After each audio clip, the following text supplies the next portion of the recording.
Pernah tak anda berhenti sejenak dan terfikir, macam mana sebenarnya konsep pilihan dan tanggungjawab berfungsi menurut Al-Quran? Hari ini, kita akan kupas satu sistem yang sangat menarik, satu sistem yang kaitkan naluri kita dengan setiap keputusan yang kita buat. Jom kita mulakan. Soalan ni kan, memang soalan paling asas tentang diri kita. Adakah kita ni lahir macam kanvas kosong, suci bersih? Ataupun, sebenarnya kita dah ada satu kompas moral yang terbina dalam diri? Al-Quran ada jawapan yang sangat menarik untuk ni. Jom kita tengok. Baiklah, mari kita masuk ke bahagian pertama. Titik permulaan untuk faham keseluruhan sistem bimbingan ni, semuanya bermula dengan satu perkataan, satu konsep yang sangat penting, iaitu fitrah. Jadi, apa benda sebenarnya fitrah ni? Senang cerita, ia macam factory setting kita. Satu kompas dalaman yang dah siap pasang masa kita lahir lagi. Dan secara semula jadi, jarum kompas ni sentiasa menunjuk ke arah kebaikan. Ayat ni pula, ia mengesahkan sesuatu yang sangat penting. Fitrah ni bukan benda yang kita boleh ubah suai atau update. Ia sebahagian daripada hardware kita sebagai manusia. Dan ia universal. Tak kira siapa pun kita, di mana pun kita lahir, kita semua ada benda ni. Okey, kalau fitrah tu kompas dalaman kita, cukup ke dengan tu je? Jawapannya tidak. Sistem ni juga bagi kita alat-alat dari luar yang akan bekerjasama dengan kompas dalaman kita tu. Jom kita tengok apa toolkit bimbingan yang lengkap ni. Metafora ni memang terbaik untuk faham konsep ni. Bayangkan, kompas dalaman kita dah ada, berfungsi dengan baik. Itulah fitrah. Tapi untuk satu perjalanan yang jauh dan rumit, kompas saja tak cukup kan? Kita perlukan peta. Dan peta itulah bimbingan wahyu. Dua-dua ni saling melengkapi. Okey, jom kita pecahkan lagi toolkit ni. Nombor 1, fitrah, kompas kita. Nombor 2, ilham. Ini macam gerak hati kita yang boleh rasa mana betul, mana salah. Lepas tu, ada sokongan dari luar. Kitab, iaitu manual arahan kita, dan para rasul, contoh teladan yang hidup untuk kita ikut. Nampak tak? Semuanya satu sistem yang lengkap. Okey, kita dah ada kompas, dah ada peta. Sekarang, macam mana permainan ni berfungsi? Ia bukan suka-suka tau. Ia berjalan ikut 3 hukum yang sangat jelas, sangat adil dan universal untuk pastikan semua orang dapat peluang yang sama. Ini dia logik aliran dia. Senang je nak faham. Step 1, mesej yang jelas dah sampai ke anda. Step 2, anda bebas 100% untuk pilih, nak terima atau tolak. Dan step 3, setiap pilihan tu ada akibat yang setimpal. Ringkas, telus dan yang paling penting, adil. Dan ayat ni, ia betul-betul confirmkan hukum nombor 2 tadi. Teras sistem ni ialah pilihan bebas. Bila yang betul dengan yang salah dah terang-terang nampak beza, tak perlu ada paksaan lagi. Bola tu sekarang betul-betul kat kaki kita. So, apa jadi lepas kita buat pilihan? Di sini ada 2 simpang jalan yang sangat berbeza.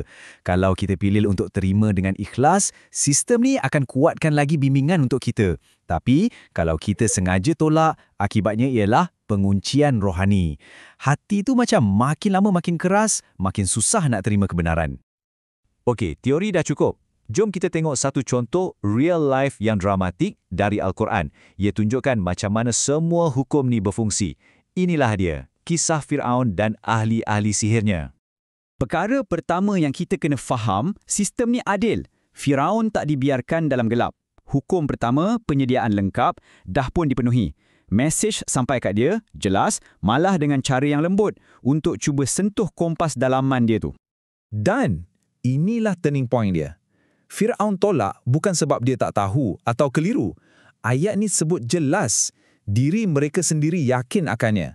Maksudnya, hati kecil dia, fitrah dia, tahu benda tu betul. Tapi dia tetap pilih untuk tolak. Sebab apa? Sebab ego dan sombong. Sekarang, kita alih perhatian pada ahli-ahli sihir pula. Mereka ni dapat input yang sama, nampak benda yang sama macam Firaun nampak. Tapi, reaksi mereka, langit dengan bumi bezanya. Serta-merta mereka nampak kebenaran. Dan wow, tengoklah bezanya. Tak ada fikir 2-3 kali, tak ada ego yang menghalang. Sebaik saja kebenaran tu jelas depan mata, boom, terus mereka bertindak. Mereka pilih untuk terima dengan sepenuh hati, dengan sujud dan pengakuan.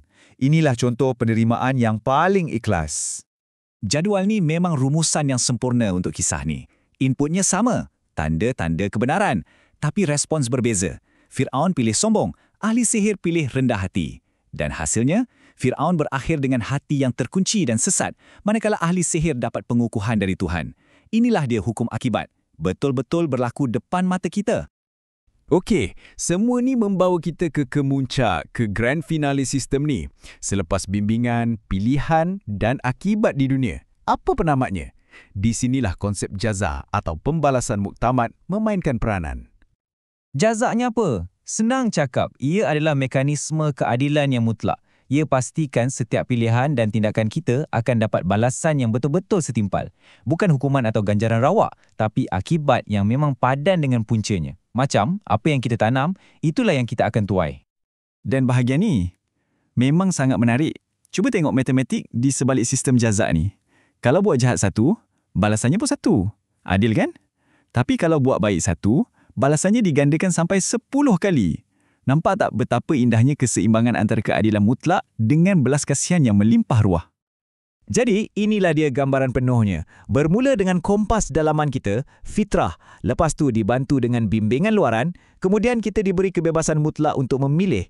Pilihan kita tu ada akibat langsung dan semuanya akan berakhir pada satu hari di mana semua akaun kita akan diselesaikan dengan keadilan yang sempurna melalui jaza. Dan akhirnya, semua ini kembali kepada kita kan? Kita dah nampak sistem yang begitu adil dan telus, kompas dah ada dalam diri, peta pun dah diberi, dan pilihan 100% di tangan kita. Jadi, soalan terakhir untuk kita sama-sama fikirkan ialah, pilihan apa yang akan kita buat bermula hari ini?